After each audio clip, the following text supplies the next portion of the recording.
Elena placed her hands on the keys and wondered whether the machine would turn away from the one truth she had never allowed herself to finish.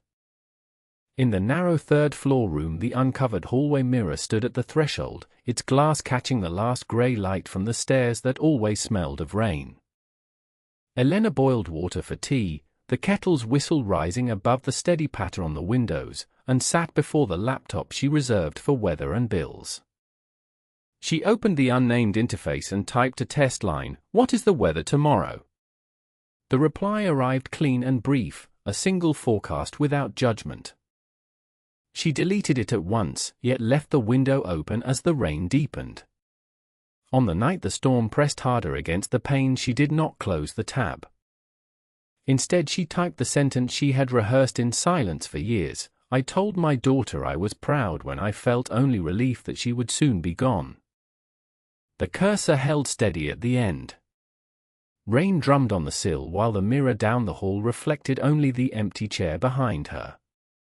The interface answered by returning her own words, then asked what proud had been meant to protect.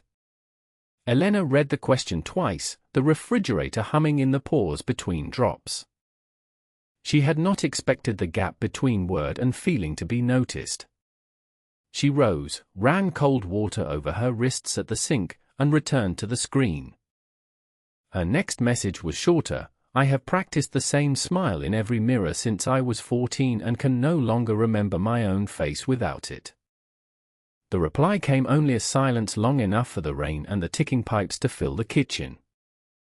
When she finally closed the laptop, the room felt larger, the streetlight sliding across the table onto her hands.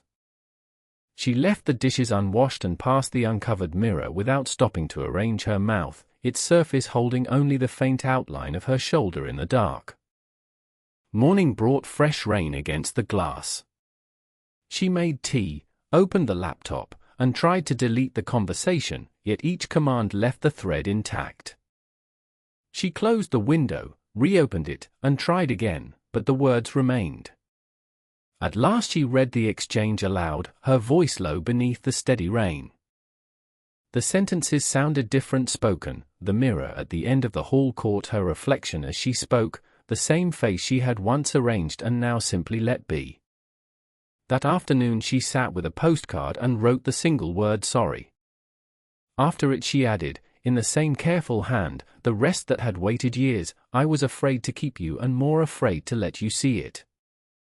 Rain tapped the window once more as she signed her name and left the card unsealed on the table beside the uncovered mirror.